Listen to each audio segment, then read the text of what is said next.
I'm Julian Minnesone. The Titans have the number 4 pick, but for general manager Mike Borgonzi, the real work begins on day 2 of the draft. And I'm Brad Hopkins. Is Jeremiah Love so good that we really might need to reconsider who we take at number 4? And I'm Tyler Rowland, and the NFL's version of March Madness is about to kick off. Tighten up. Tighten up. It's the Titans Squad. Everything Tennessee Titans every week. Covering all the big hits and game-changing plays from the heart of Music City, the way only the Locked On Podcast Network can. Squad up. The Titans Squad Show starts now. And welcome to the Titans Squad Show. I'm Julian Minnesone alongside Brad Hopkins, Tyler Rowland. The crew is all here as we are getting closer and closer to lots of big free agency news coming up here, maybe even in the next few hours as we record this on a Tuesday. We wanted to remind you that today's episode is brought to you by FanDuel. Use your profit boost on an NBA future and get entered for your chance to win a trip to the NBA Finals. Play your game with FanDuel, the official sports betting partner of the NBA. So we are going to talk a lot of the rumors that it comes to the Titans and some big name pass rushers. We're also going to talk about the second and third round candidates that we like here in the upcoming draft. But I always circle back to the number 4 pick, guys. And I think a lot of fans are split. A lot of analysts are split on what the Titans should do at number 4. We can talk until the cows come home about who they should take. But I want to know who you guys least want at number 4. Out of all the options that could realistically be there, whether it be the edges, Jeremiah Love, some of the receivers, Sonny Styles, who do you guys least like at that number 4 spot? And of course, I want to preface this by saying we're not saying any of these players are bad players or going to be bad players. We just say at the time that the Titans pick, if they take this person, we're kind of a little cold on. So who do you guys see as that person at number 4? Tyler, start us off. You know what? I will tell you, I have been very low on Carnell Tate, the wide receiver out of Ohio State. Again, I don't think that he's a bad player. I just think that his ceiling in the NFL is not a number 1 wide receiver. He is a high-end number 2 wide receiver at best, and I don't know that you can take that at number 4 over edge rushers and Jeremiah Love, who might be a top 10, top 5 running back in the NFL right away. But I will say this. I'm not going to go with Carnell Tate. I'm going to go with Caleb Downs. And I know that a lot of people say that safety out of Ohio State, Caleb Downs, is maybe the best player in the draft and all of that. But at the end of the day, I don't think that Caleb Downs is Derwin James, Kyle Hamilton. I don't think he has the size to be as good as those players. And if the Titans take a wide receiver, even if they think that their upside is limited, that still makes more sense to me than a safety. You just gave Amani Hooker an extension, and I know he didn't play his best football this year.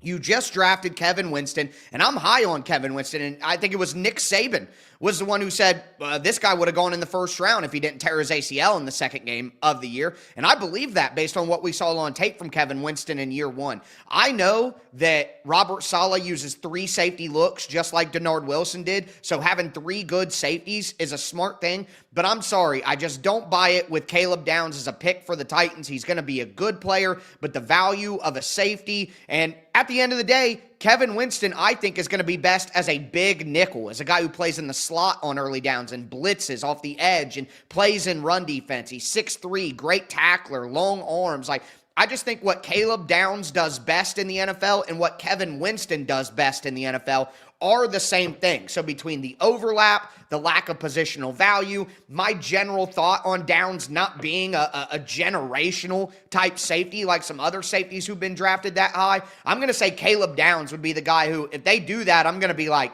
that was a bad decision. Jordan Tyson. Taking shots at me, Brad, my guy.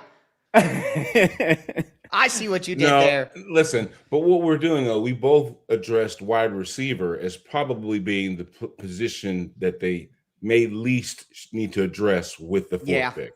That's where we went with that. For me, I mean, Jordan Tyson's a beast. That's why I said that.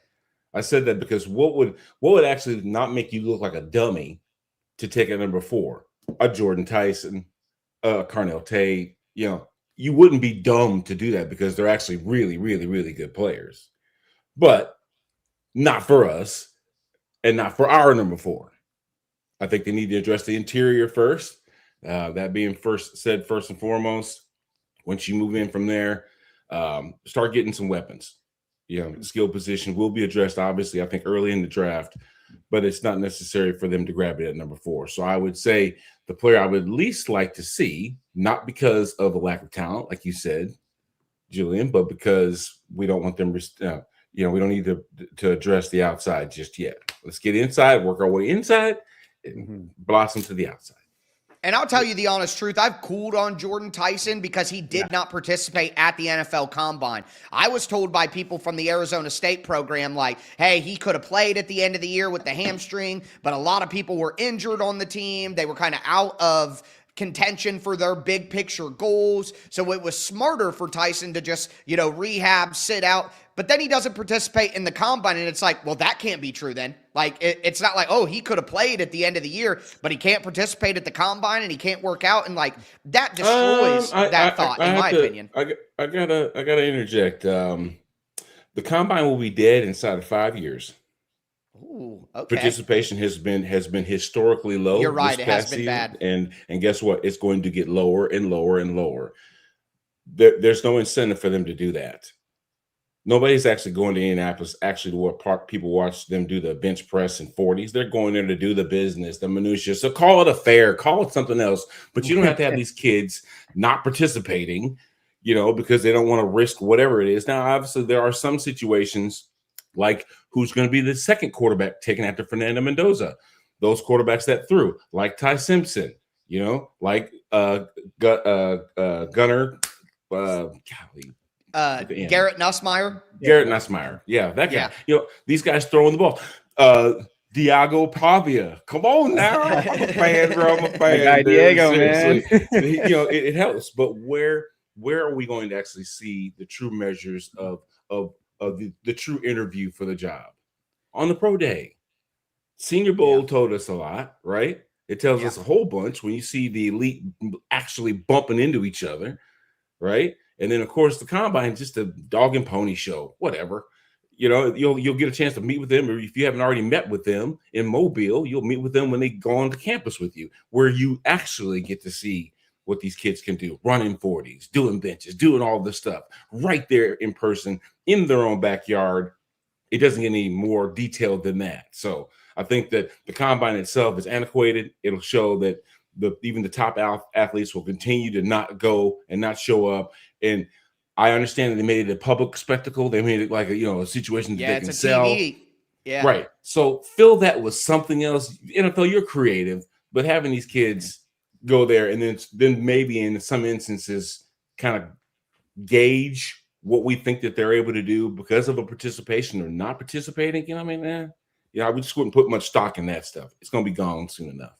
Well, that is in line with what Mike Borgonzi said, that at the combine, they're not going to change their board very much on 40 times and bench presses and 3 cones. It's all about the medical exams and the interviews with the players, just having a chance to talk to them for 18, 20 minutes. And you could do that without the on-field drills. Now, you're right. The NFL would be mad because that takes away the TV part that people want to watch. But from a functional standpoint, you're 100% right. And if guys aren't participating, you're not getting what you want out of it from a TV aspect either. So, they would have to increase 30 visits to get more guys in with medical and have more touch points there if they take away the combine. But I don't think that's as hot of a take as maybe it may seem just hearing it when you first said it. I think you might be onto something there, Brad. Yeah, no need to rent out the convention center in Lucas Oil. Just rent out St. Elmo's for the night, and that's where all the deals get done between Mike Borgonzi and all the other GMs. Shout out Harry and Izzy's. Yeah, hey, that's actually the move right there. When the real spot. Yeah.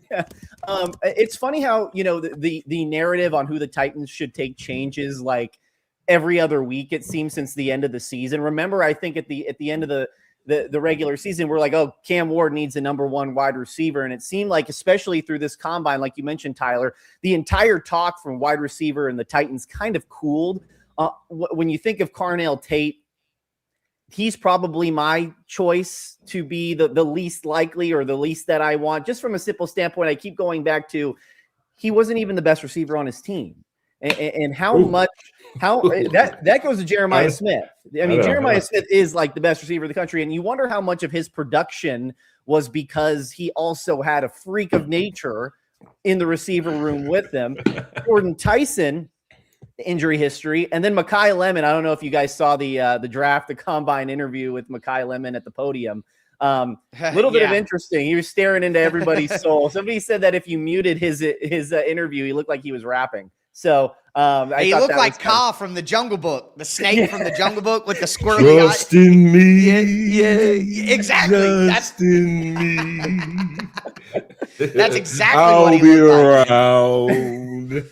like. But some of his other stuff does look like that too. You know, that might just be, you know, how I don't want to hate on a guy for just being himself up there and take too much out of it. You know what I mean? Like Casey Conception has a stutter. His father had a stutter, and a lot of people were taking aim at him for that. And that's just like, you know, at some point, it's like when people hate on, you know, anything that you can't change, your looks, your voice, like just be you and don't worry about that. So I've tried to not hate on Lemon too much, you know. I actually like Lemon out of the three receivers. It's just maybe his size is not what you would prototypically want in a wide receiver one. What is like 5'10", 5'11", something like that is what he measured at. So yeah, like that's I would probably put receiver as the least likely. Now somebody who is getting a lot of steam right now is Jeremiah Love, fellas, and that talk seems to be heating up. It feels to me that the running back is kind of one of those things, even if it is Jeremiah Love, and even if Mike Borgonzi is gushing over the dude, it seems like one of those positions where, hey, I pick it when I'm a running back away.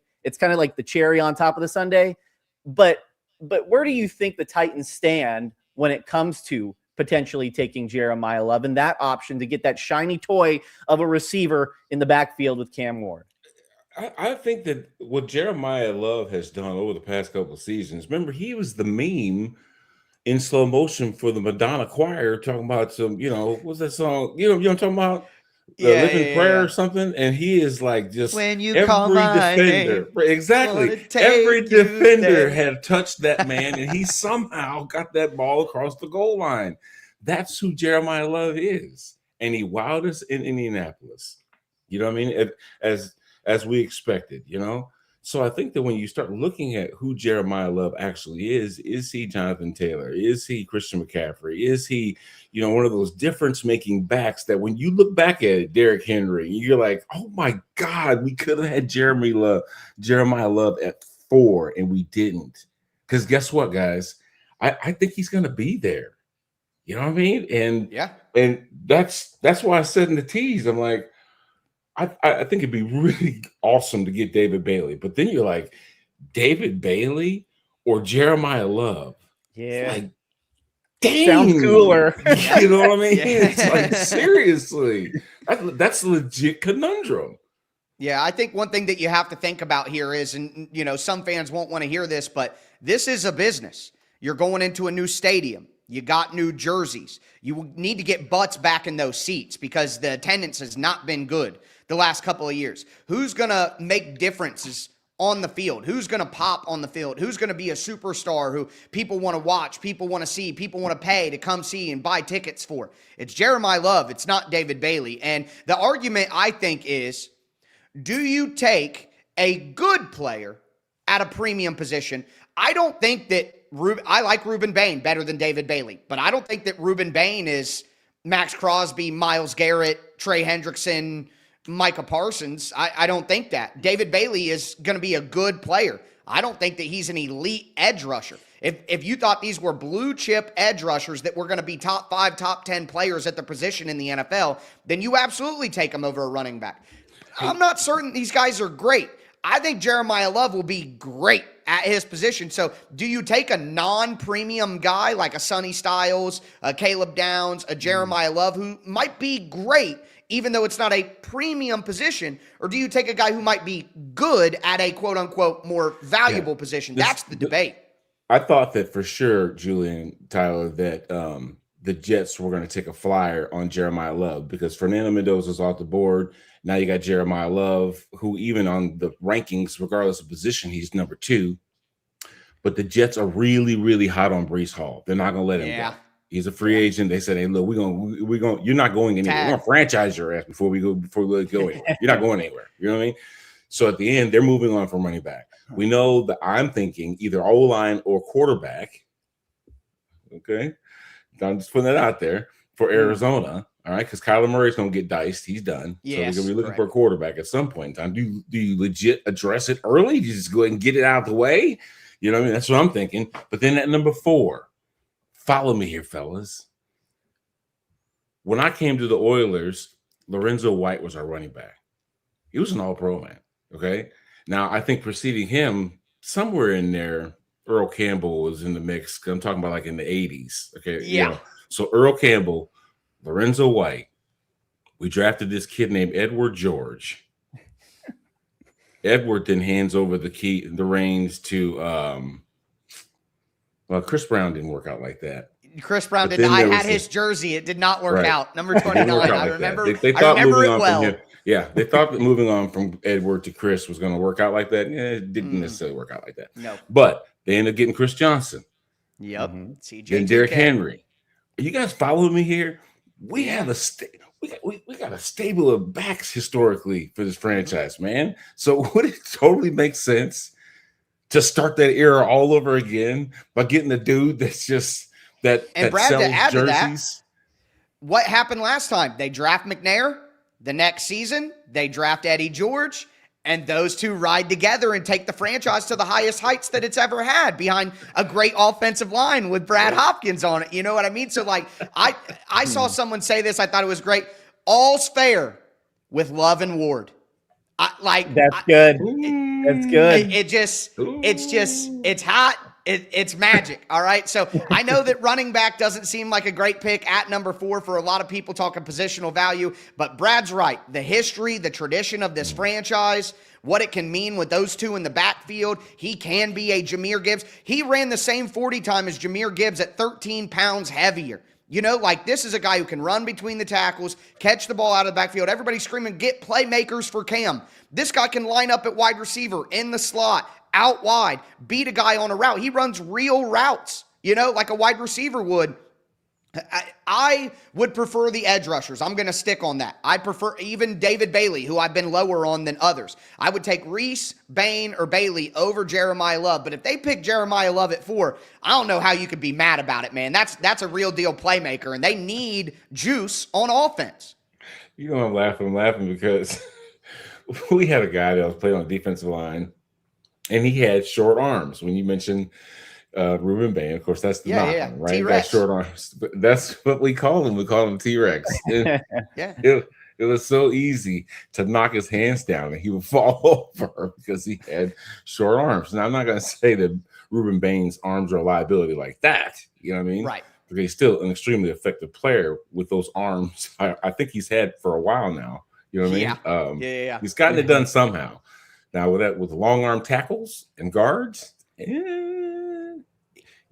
got some good dip and bend. His feet will help him overcome the arm length. But you're right, Brad. I mean, it's not. I mean, it's been 20 years since a guy with his short of arms has had 12 sacks in the NFL. It just does not happen. You'd be betting on a unicorn.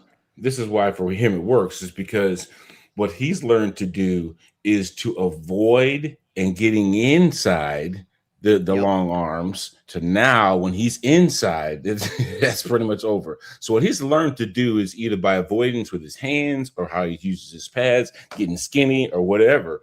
He just basically avoids that initial contact that longer armed linemen are trying to explode. You know, they're trying to, to get a grip on him. And once he gets inside the frame right there, then it's over. You know, because he's got that's why he's so good with that hump move. Yep. You know, like Reggie White used to do, where he'd get onto your body and he'd boom with his body, not his arms, and push you past, and then he's through. I just want to say this: a T-Rex has short arms, but it's still the most feared dinosaur in the kingdom. So hey, I'm just saying.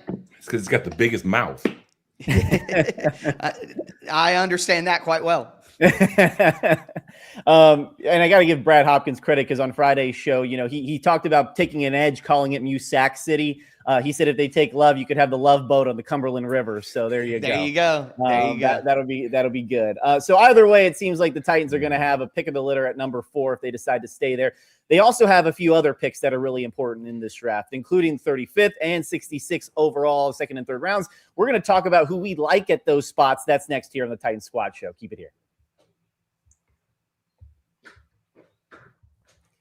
It's tax time, but for a lot of us, the old way of doing taxes is a lot. Trying to book an appointment that's not the most convenient, sitting in a waiting room with a stack of papers, emailing back and forth, and wondering if they really get your situation. But this year, you're getting a major upgrade. Intuit TurboTax is now in in-person locations nationwide. You can meet face-to-face with a real tax expert, and your documents get uploaded straight to your TurboTax app on the spot. And just like that, you're done.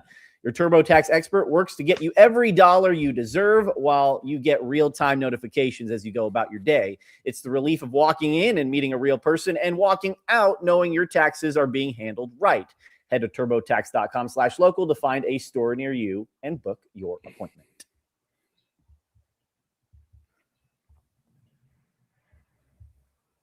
All right, there we go. All right, fellas. So second and third round is some big picks for the Titans as well. Specifically, I wanted to start with the number 35 overall pick. At that pick, you are the goal is to get a starter, an immediate impact player, somebody with borderline first round talent, if not already first round talent. Who do you guys like, whether it be specific players or even a position, knowing what the Titans need as well? Well, for me, I just watched Monroe Freeling, the big tackle from Georgia, run 2 sub-5 flat 40s. And I'm only targeting Monroe Freeling because he might not be on people's radar when you look at Caden Proctor, when you look at Spencer Fano, Francis Mauanoa, those kind of guys. They might go ahead of him. And when I looked at the needs of teams 1 through 32, I saw maybe 5 or 6 that might address it. Five might be the number, right?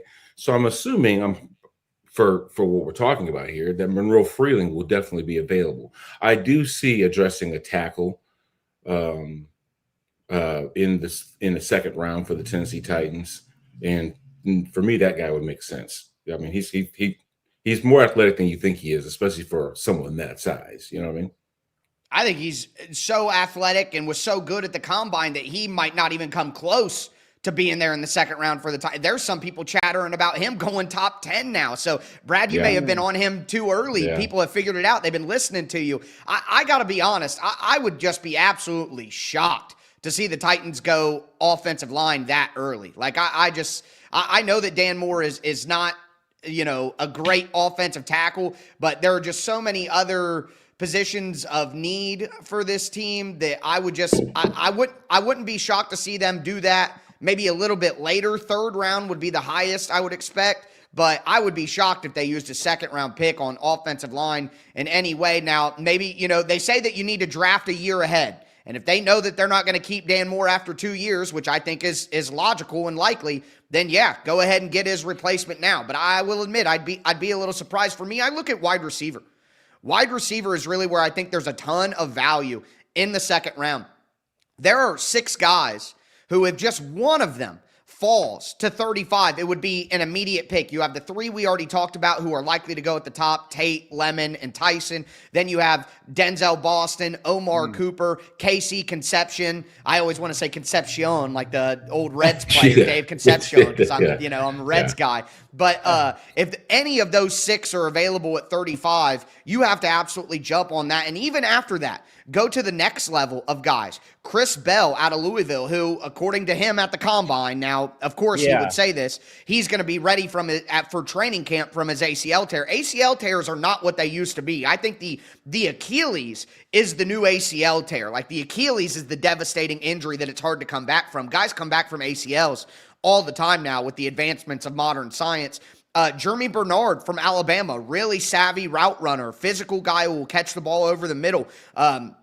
Elijah Surratt The other Indiana wide receiver is more of a physical jump ball guy. Zachariah Branch, who I love a ton.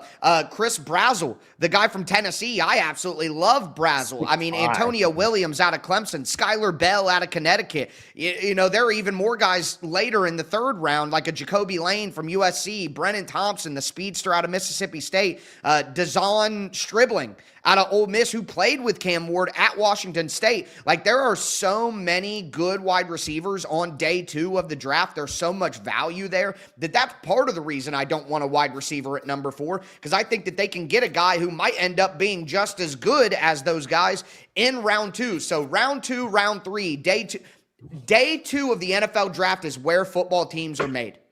We could talk about the first round, but first round prospects are, oh yeah, that's a first round guy. It's easier. Day 2 and day 3 are really where you add starters that can be high impact guys. And I like to remind people, the last true number 1 wide receiver the Tennessee Titans had was picked at number 51 in A.J. Brown in the second round. You can find superstar players in the second and third round, and I think that the Titans, if they get wide receiver with one of those picks, they got a chance to get a guy who's really important. Now, if they go Love, you know, they still need to think about edge rusher, in my opinion, at that point in time, and a guy like Zion Young, you know, a guy like Gabe Jacas, a guy like Derek Moore out of Michigan, Malachi Lawrence out of UCF, Joshua Josephs out of Tennessee. I like all of those bigger-bodied edge rusher guys who fit what the Titans are looking for out on the edge. Now, there will be people who say R. Mason Thomas or, you know, Romello Height in there. I think those guys are smaller DPRs. They're designated pass rushers. They're not necessarily the kind of edge rushers that the Titans are looking for. But heck, you know, if you got Jermaine Johnson, who's a big-bodied physical edge. You get another one in free agency, for example. Maybe you do want to go get a pure speed guy, like that mirrors a Bryce Huff, or that mirrors the other guy from the New York Jets, who's real good. I can't think of his name. They took him number 15. It's going to kill me that I can't remember his name. But maybe the Titans do look for more of a speed guy there. I just think there's so much value at wide receiver, at cornerback, at edge, that the Titans can hit those spots on day 2, and that opens up the freedom to take a Jeremiah Love with the number 4 pick. So that's really what I'm looking for in the second and third. I like cornerback at 35. Will McDonald. Will McDonald from the Jets. It just came to me. All right. Yes. All right. I like corner at 35 only because you know how depleted that room is. If Colton Hood from Tennessee drops to you at 35, that's pretty nice. However, he tested and has pretty good tape, like first round talent testing and tape. And so there is an idea that he may go as high as middle of the first round. But I've also seen some projections to have him go 35 to the Titans. I think that's a pretty good fit considering he took over cornerback 1 at Tennessee when Jermod McCoy was pretty much injured the entire year, who's going to be a first-round pick off of his talent as well. So that's somebody I like. If you can't get Colton Hood, Brandon Cisse from South Carolina is a good player as well. Love Cisse. That's my guy right there. He's nasty. All the analysts love that dude. SEC guy, South Carolina, for as I guess not a good of a bounce back year as they had the previous season. There were some stars on the defensive side of the ball, and he was certainly one of them. He's getting a lot of hype. I know Todd McShay really loves that guy. So I'm looking at cornerback just because of how you need a CB1, and maybe they can address that in free agency guys with Alontae Taylor or Jalen Watkins. But I still think you need to draft 1, maybe 2 guys at that position, because who do you have there right now? Marcus Harris. And like that's Micah it. Robinson. Yeah. You know, like what are we talking about here? You know, they need 4 cornerbacks this offseason. They need to get 2 in free agency. I think they need to get one of the top cornerbacks on the market, like an Alontae Taylor, a Tariq Woolen, a Jalen Watson. They need to also get like a value veteran guy, like an Akello Witherspoon, something like that. Bring back Darrell Baker as well. And then you go into the draft, you get one of these guys. I think the third round is a great spot for cornerback. What do the Titans want at cornerback? They want speed and they want length. And I think a guy like Brandon Cisse checks that box. Get Dalen Everett out of Georgia. Devin Moore out of Florida, who is the best zone cornerback in the draft. He's a guy that I've really kind of locked in on. Traden Stukes out of Arizona, Will Lee, Texas A&M, Julian Neal, Malik Muhammad. All of these guys could be there for you at pick 66, and they all match these zone, long, physical cornerbacks that, you know, Robert Saleh is known to want, and they have publicly said that they want length and speed at the cornerback position. So I think that, Love, number one, edge or wide receiver, cornerback or edge. There's a lot of routes that they can go here that make a ton of sense. And that day two, finally the Titans have a third-round pick again. It feels nice, you know what I mean? But that day two area is going to be critical for the Titans to hit these needs. B-Hop, with the second and third rounds, if you're the guy who likes the O-line, if you're able to take, somebody like you said to address the fellas up front, who do you like in that third round then, if knowing that that's what your drafted board is kind of making its way toward? Right. I feel the same emphasis about addressing wide receiver early. It's just, for me, I think offensive line goes second and then wide receivers addressed. And I did see Elijah Sarah. I saw Antonio Williams. There's a ton of players out there that I think that will be available. Clemson kid, I think Kevin Coleman, I think he's mentioned him. Skylar Bell kind of got on the list. Jeff Caldwell from Cincinnati. There's a number of players I think that will be, because of the depth that we have in receiver in this draft, to be able to get a quality wide receiver for that unit. I mean, if you think about it, very productive. What we saw in the youngsters last year, I think they'll improve in Brian Daboll's offense, his scheme. Cam Ward will be a better version of himself to also help that, come to fruition. Now, go ahead and sprinkle in another youngster that might even end up, being a difference maker in that second and third round range, where those picks are super important. So I think that either one of those guys, anyway, would be a good addition at wide receiver. Pick your poison. Yeah, we probably named 50 dudes there between the three of us. Someone has to drop, right? Someone. Not everyone can be picked in the first round. Brad, it makes me think about the offensive line, and I do think that there are some solid options. Now, I'm just not certain that it would be offensive tackle with Cutton, Lloyd Cushenberry, Kevin Zeitler. There's reports out there that the Titans want to bring him back as a priority. He's 36 years old. Is Jackson Slater, as a sixth-round guy out of a small school, is he really going to blossom to be a starter? I think you look at a Chase Basantis, the guard out of Texas A&M. I really like the tackle out of Texas A&M, Demetrius Crownover, 6'6", 330 pounds, 35-inch arms. That's a monster of a guy to develop behind a guy like Dan Moore to maybe be your long-term tackle. Jennings Dunker, the guy with the big red mullet that, set the combine on fire with his look. He could be a third-round pick, 6'4", 320, 34-inch arms. He could be a good guard for the Titans.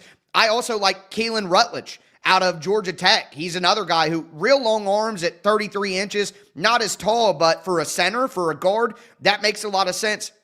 And maybe Markel Bell, who was a guy for Cam Ward at Miami. Inez Cooper, another guy at Miami, two offensive linemen. Cam Ward loves Inez Cooper. That was one of his best friends on the entire team. For a guard at 6'5", 340, 34-inch arms, that's a big-bodied guard. And Brian Daboll runs that power run scheme and that multiple run scheme from the Earnhardt-Perkins system. I think that could be a really good fit as well. So I think there are quite a bit of offensive linemen who maybe round 3, round 2 is a little rich for me personally, but maybe they take one of those guys there. But round 3 would be a sweet spot of, hey, we're going to go get a guy who we think can be a starter on the offensive line right away, maybe take over that starting center spot. I think round 3 is kind of a sweet spot where they might go with a development offensive tackle to replace Dan Moore, or they could go for a starter on the interior. I think there's some good value there. Of course, the free agency is first before the draft, and there are a lot of things that the Titans have to address with that as well, including potentially getting an edge. We're going to talk about that coming up on the other side of the break. The rumors of Max Crosby, maybe a little bit of Trey Hendrickson as well. We'll talk about that next. All right, workplace chaos, deadline stacking up, inbox overflowing, and the one position you have to fill still sitting open. Now, when the pressure is on, you need the right hire, and this is a job for Indeed Sponsored Jobs. Indeed Sponsored Jobs helps you reach the people who actually fit what you're looking for, skills, experience, location, so you're not just hoping the right candidate stumbles across your post. And here's the stat that says it all. We love stats in sports, right? Well, in the minute that I've been talking to you, companies like yours made 27 hires on Indeed, according to Indeed data worldwide. So if you're hiring, spend less time searching and more time interviewing candidates who check all your boxes with Indeed sponsored jobs. Spend less time searching and more time actually interviewing candidates who check all your boxes. Less stress, less time, more results. When you need the right person to cut through the chaos, this is a job for Indeed sponsored jobs. And listeners of this show will get $75 sponsored job credit to help get your job the premium status it deserves at Indeed.com/podcast. Just go to Indeed.com/podcast right now and support our show by saying you heard about Indeed on this podcast. Indeed.com/podcast. Terms and conditions apply. Need to hire? This is a job for Indeed sponsored jobs.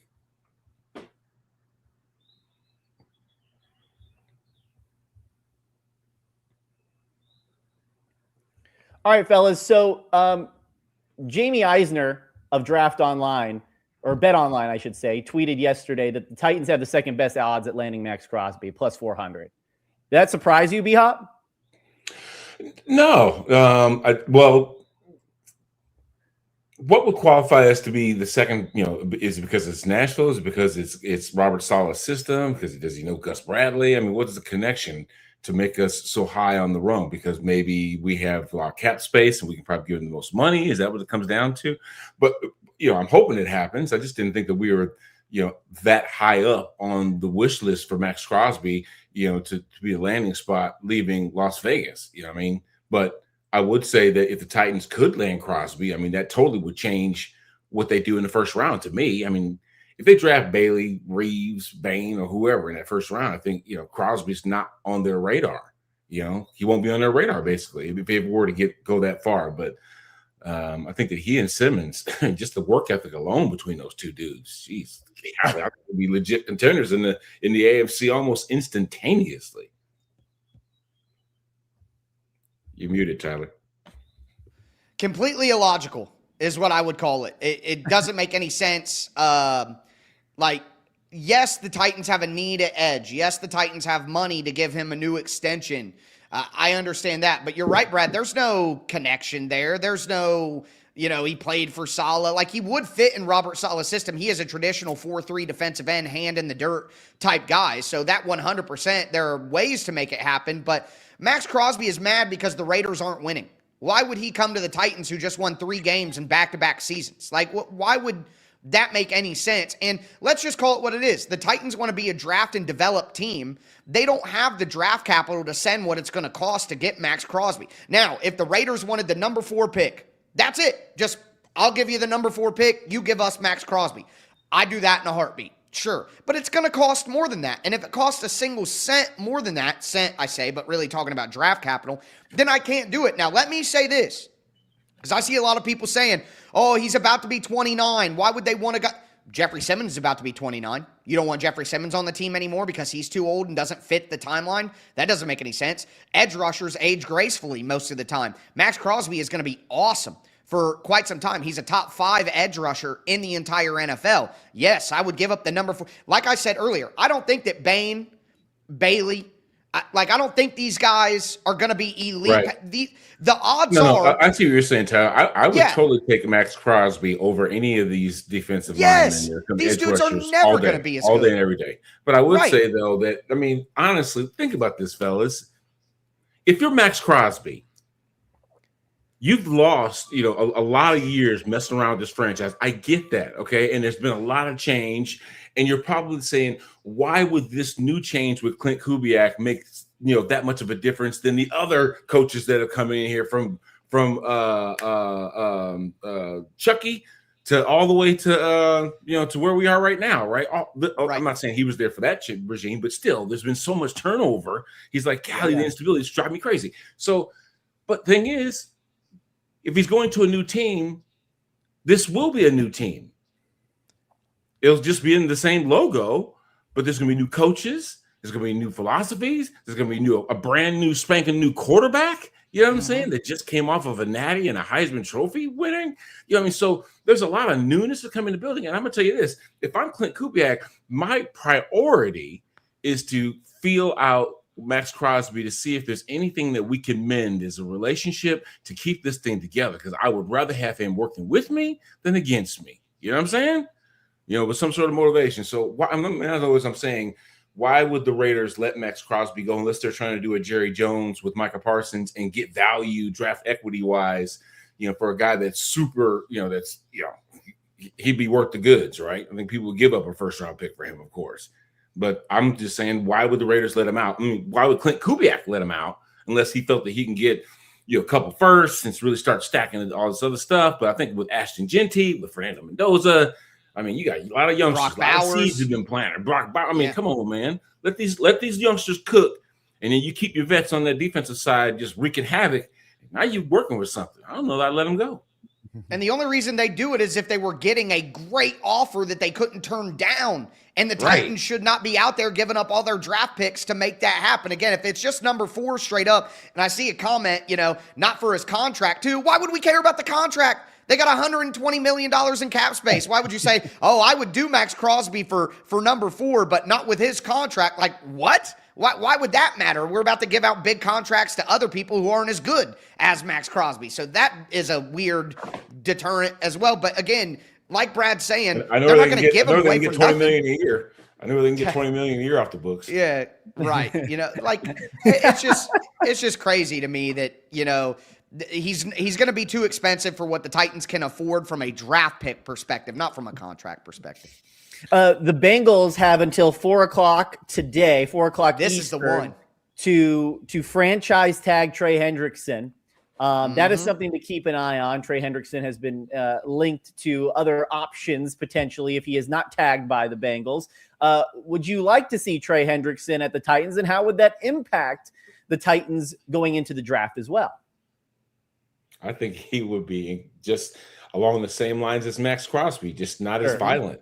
You know what I'm saying? I think that he has that same ilk, that same commanding presence. You know what I'm saying? And guess what? You're going to get a pissed off Trey Hendrickson, man. He's going to try and kill the league. He's going to do a Baker Mayfield when he got to Tampa, like stretch out and be like, oh, I'm finally home, and just start, chasing the hell out of Trevor Lawrence and CJ Stroud and whoever's up in Indianapolis, Indiana Jones.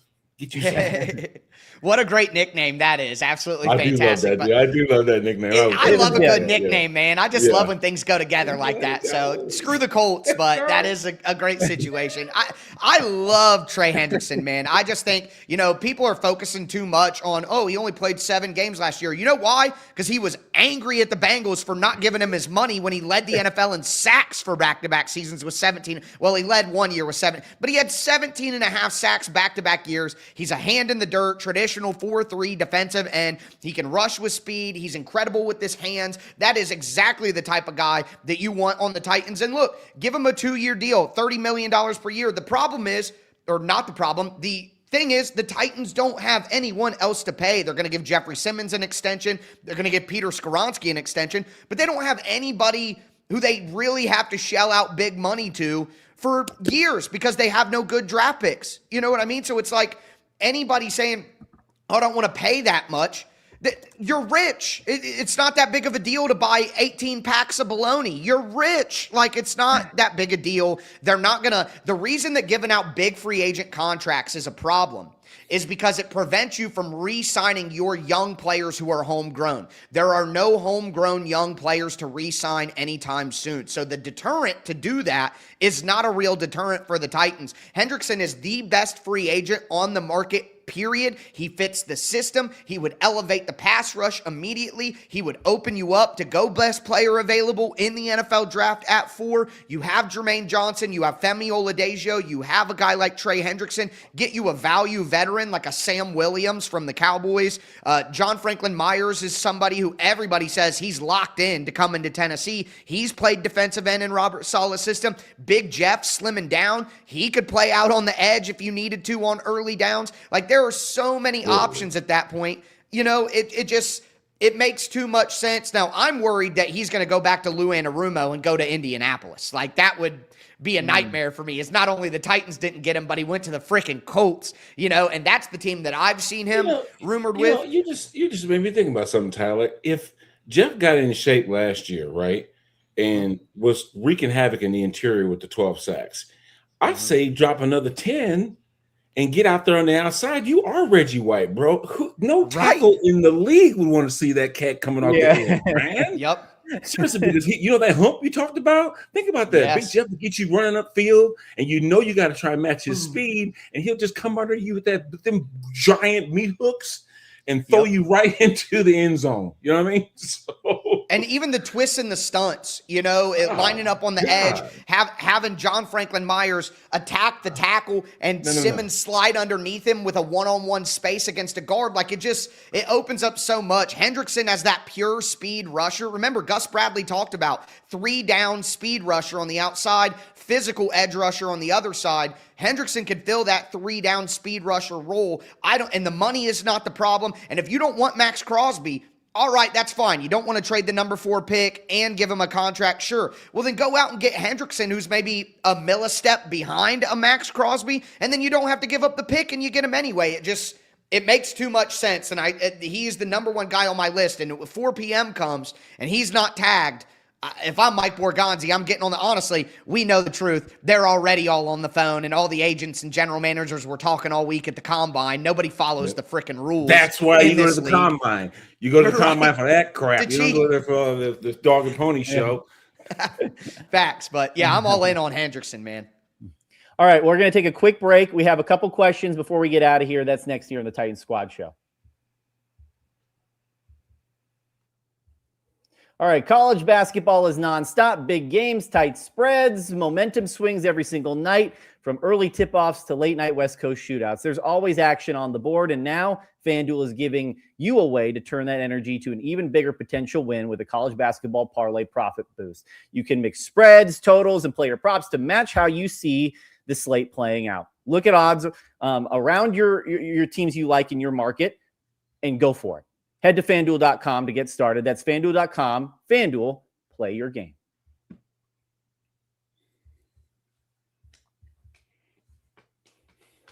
All right, fellas, we have a couple questions before we get out of here. The first one addresses L'Jarius Sneed.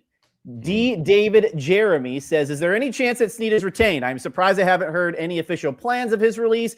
Maybe Robert Saleh thinks he's redeemable. Who knows? Now, Mike Borgonzi addressed L'Jarius Sneed, said he's rehabbing. Wasn't exactly a glowing recommendation, but he said he's rehabbing, but no further updates on him as far as that goes. What do you guys think about this question here from David Jeremy? When is he not rehabbing? That's my question. that his entire tenure with the Titans has been rehab the whole time. Besides the little break that he took to shoot at a car dealership or whatever happened there allegedly, there's no way. I refuse to believe it. Maybe they do it as a post-June 1st designation, but as a reminder, cutting somebody with a post-June 1st designation does not mean that you have to wait until June 1st to cut them. They can be cut immediately. They're going to save $12 million, only $8 million of dead cap. I think more than anything, they need his personality and his vibe out of the locker room as they build a new culture and try to get this thing right. So, yes, it hasn't happened already, but the Titans, they basically have until March 15th to do it and save the money that they need. If they do it after March 15th and not June 1st, then they have $15 million of dead cap because he's got a roster bonus. So I think it hasn't happened yet. Maybe they're trying to see if anybody will take him in a trade. But I do believe that L'Jarius Sneed will be cut eventually. Okay, so at the end of the day, I think they're going to address cornerbacks somewhere, obviously in the draft, not day 3, day 4, but somewhere in there. Maybe they get aggressive. I don't know. But what I think you're going to have like a L'Jarius Sneed type in the building. Like you said, someone that has, that bravado, someone has that confidence, someone that can actually be kind of a leader in there until, their roots grown with this younger class of kids that you have playing in the secondary. They need that leadership, right? So why wouldn't you just keep them? I mean, you're going to have to find somebody that leadership? That's my question. Is that the kind of leadership you want? No, I don't think that actually is even leadership. But I'm looking at free agents that are available. It's just like, who's going to be available for the money to be able to play that role? I guess that for me, that's what it comes down to. You know what I mean? At the end of the day, you need that you need that part of the process. You can't just have all these youngsters just running around doing whatever. You need to have some sort of direction, some sort of way of doing things, and veterans tend to bring that. So they need his presence in some form or fashion. Maybe not L'Jarius Sneed's presence himself, but someone of that type. B-Hop, one last question for you before we go. If Jeff Simmons slides to the outside at edge, how is Brad Hopkins blocking a Jeff Simmons? I would like to see that simulation there. We talked about it. We did. I told Jeff I would jump his butt every single time. Because what I'm not going to let him do is I'm not going to let him come downhill from a 9 technique out there, just full face running straight into me. Are you kidding me? My spine is not trying to absorb all that. So what I'm going to do is I'm going to use my quickness, which is what I did. And I get inside real quick. And then we're just going to fight for the next 5-10 yards all the way back to the quarterback. And hopefully it takes you more than 4 or 5 seconds to get there. And we're good. But I'm not going to let him just get lined up out there and just come straight down here. That's one thing that you don't see Big Jeff doing. Think about that. Jeff works on the interior where there's not much space between he and the lineman, right? Imagine him coming from some distance with some speed and that strength. I would rather get hit by a car. Yeah. You basically are at that point. That's a 300-pound guy going 20 miles per hour straight at you. Speed times mass equals force. Just basic science. He laughed because the thing is, though, he knew, because the thing is, as we are right now, we're about the same size. I mean, well, he's a little heavier than I am. He's a lot heavier than I am, actually. And he knows that guys of my size are going to play him that way because we're not dumb to let somebody like that come from that distance and hit us. So big or smaller, quick guys, we're going to jump out there and try and meet you where you are. Yeah. Well, one thing's for sure, the Titans could use a Brad Hopkins at left tackle right now. That's for sure. So that'll wrap us up for the Titans Squad show today. I'm Julian Minnesone. That's Brad Hopkins, Tyler Rowland. Make sure to like, comment, subscribe wherever you may be. And, of course, be an everydayer to the Locked On Titans podcast with Tyler Rowland. But for now, see you guys at the end of the week.